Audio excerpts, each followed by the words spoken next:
You found out, didn't you? Her chuckle echoed from the darkness. It was our first night together.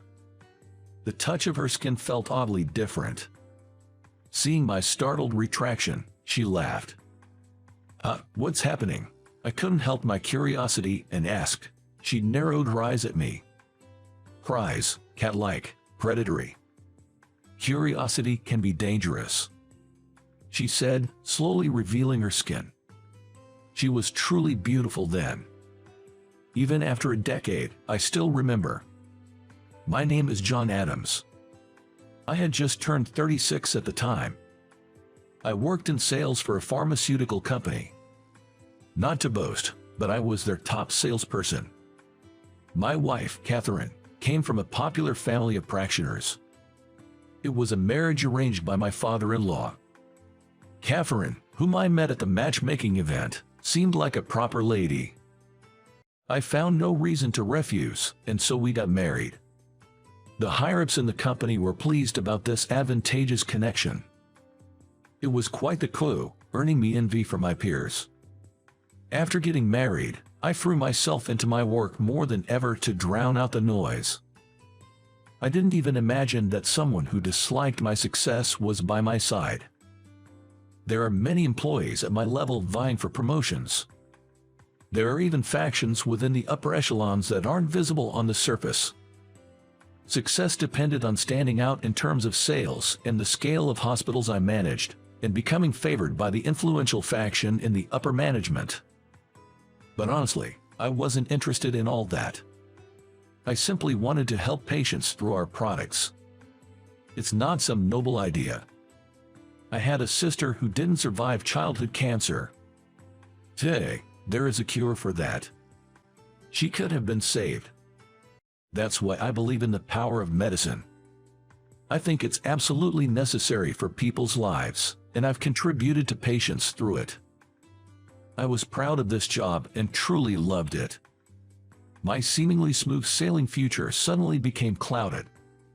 The much-anticipated new medicine, on which we spent a significant amount in development costs, was finally launched. My boss was enthusiastic about making our team the #1 in the nationwide sales of this.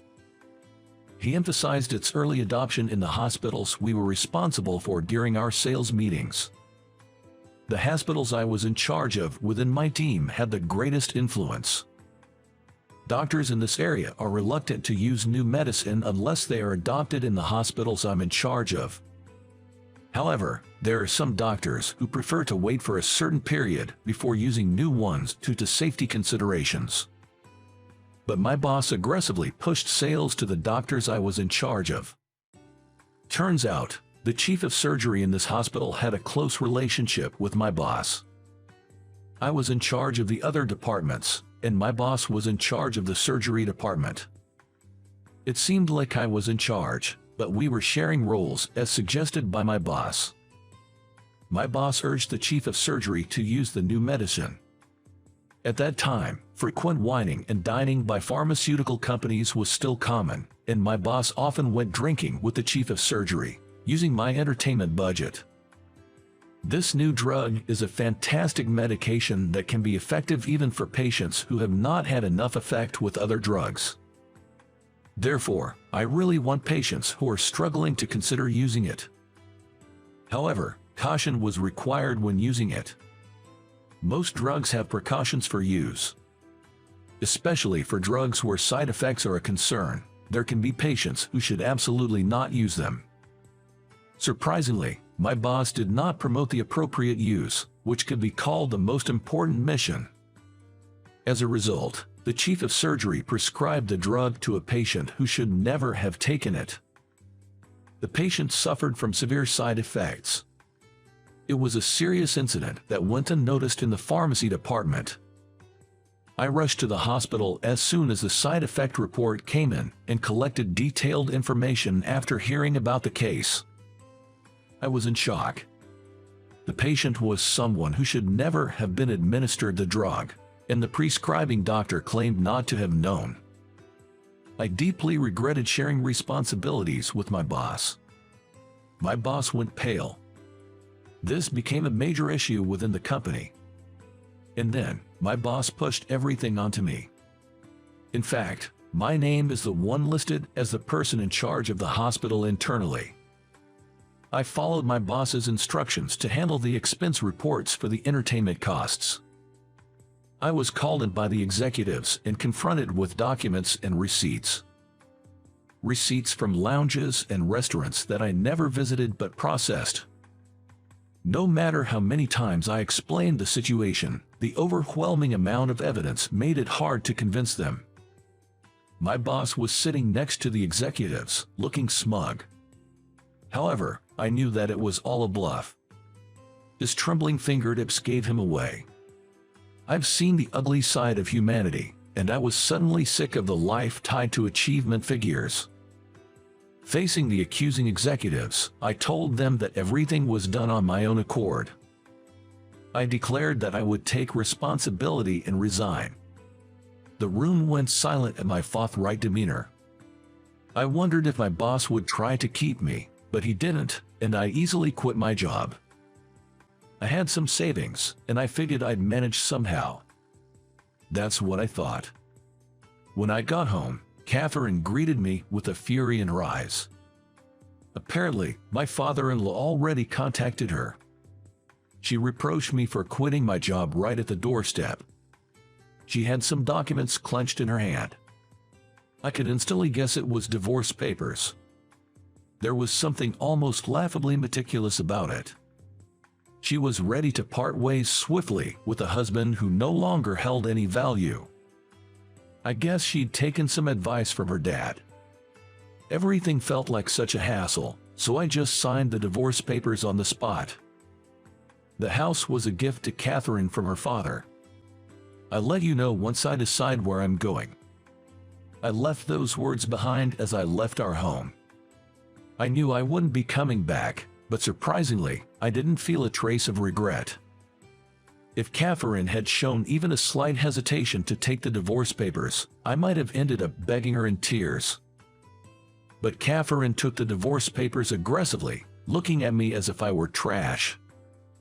All she needed from me was my income and my status. Knowing this, I felt a sense of ironic humor. From the next day, I started looking for a place to live. Being jobless, it was hard to find a realtor who would accommodate me. Even with my income certificate, they were cold to an unemployed man. I was in a tight spot. I decided to ask for help from an old friend. I remembered him working in the real estate industry. My friend was surprised by my situation and amazed at my current state. While dumbfounded, he chuckled, saying, "You've always been like this, haven't you?"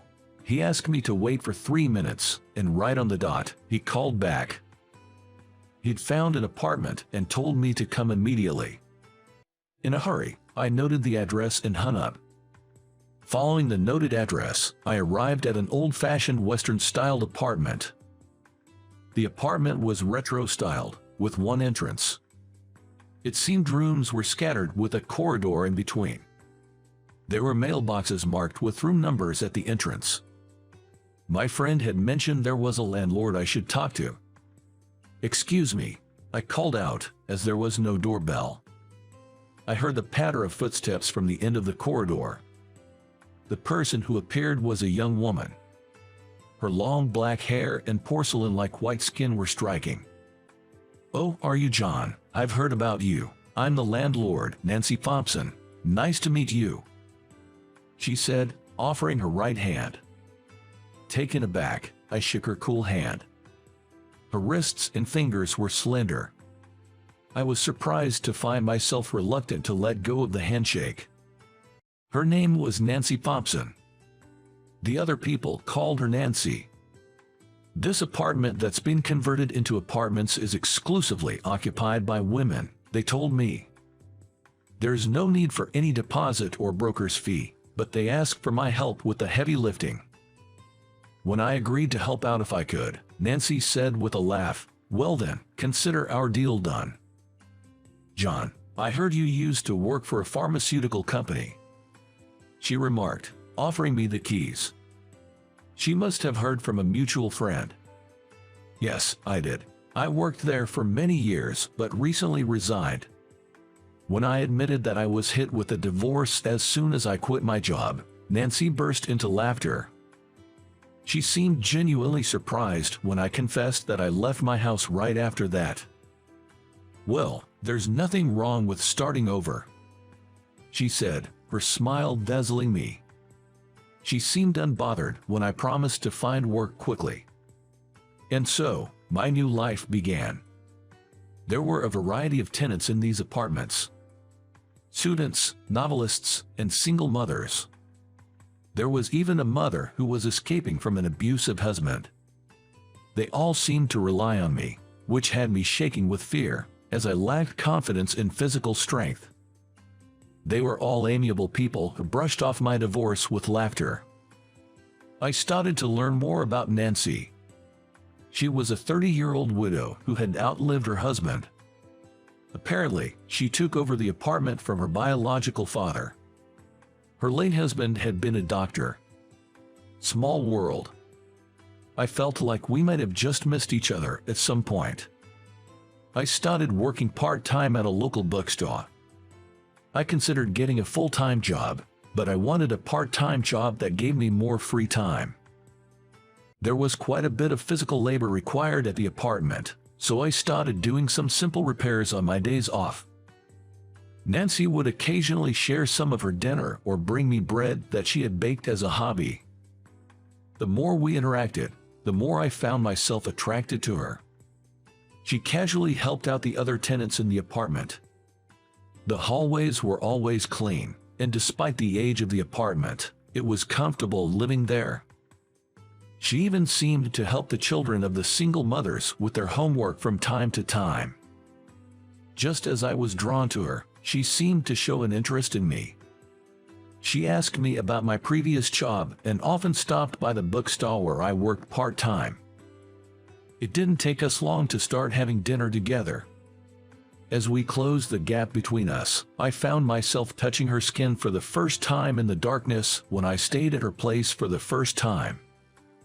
She looked even more alluring than usual, so stunning that it took my breath away. Her skin was as cool as when I touched her hand that day. There was a strange sensation in her skin, and I instinctively pulled my hand back. Her skin felt too different to be human. Nancy stared at me as I pulled my hand back. Seeing my surprise, she laughed a little. "Sorry, what's going on?" In my flustered state, I lost all my older man's composure and asked her. She just narrowed her eyes and smiled. "Curiosity kills, you know. Are you sure you won't regret this?" She stared me down with eyes as fierce as a wild feline, revealing her skin to me. Upon it, a multitude of surgical scars remained. It must have been a significant injury. The marks on her pale skin almost resembled a flower pattern. The shocking severity of the scars I was seeing for the first time left me speechless, and she peered into my face with a hint of amusement.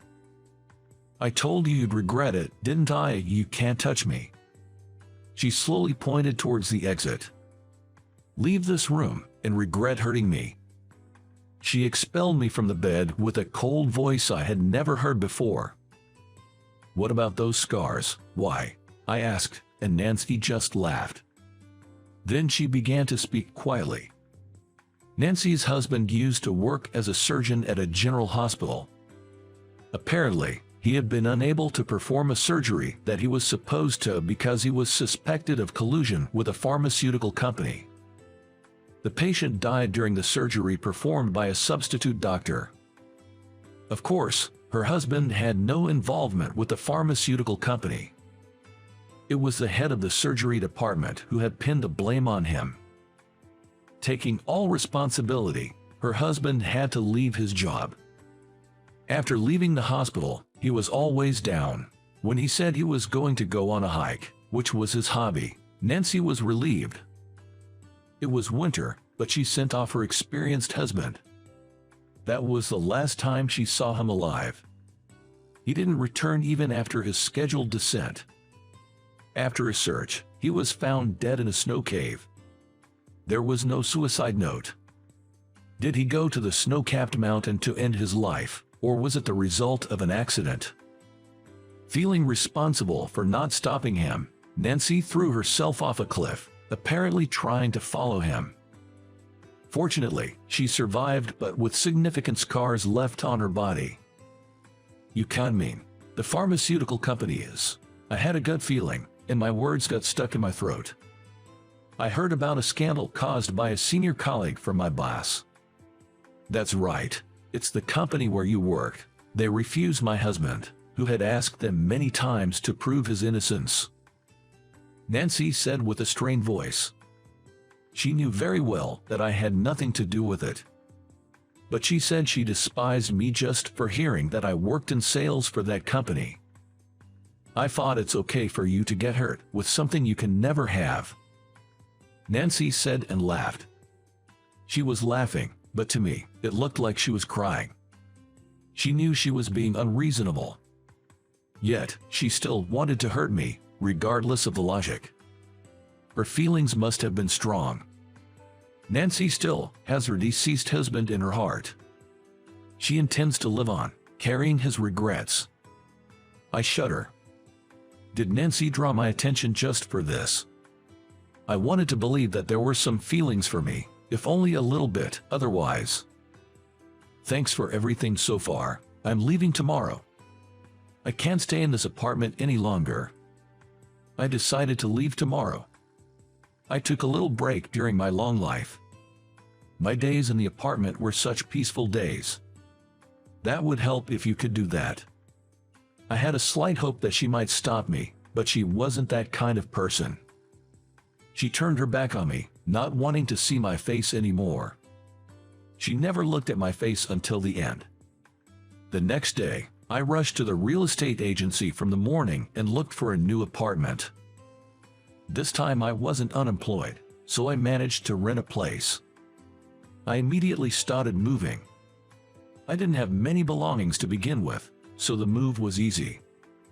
Once I leave this apartment, I plan to look for a job. My break from life is over. I told them I would quit my bookstore part-time job a month in advance. There's no going back now. I left the apartment as the neighbors saw me off. Since Nancy didn't show her face until the end, I left the keys with one of the tenants. I left a note of thanks for their kindness and decided to leave it with the keys. I wonder if Nancy will read my message. She probably won't read it. I had a feeling. A month later, I found a new job.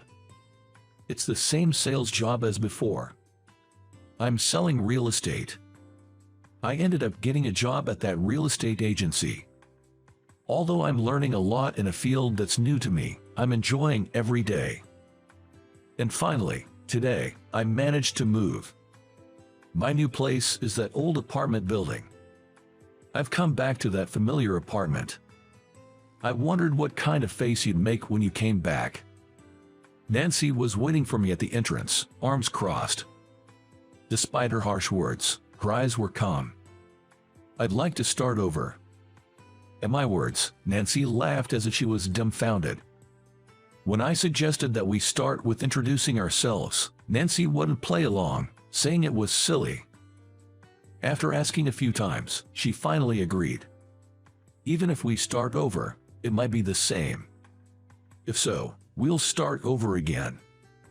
As I responded nonchalantly, Nancy gave a wry smile. I hope that when she finally sorts things out, I'll be right next to her. If she chooses someone else, I will say congratulations to her with all the bravado I can muster. How did you like it? Your subscription to our channel will motivate us. See you in the next video.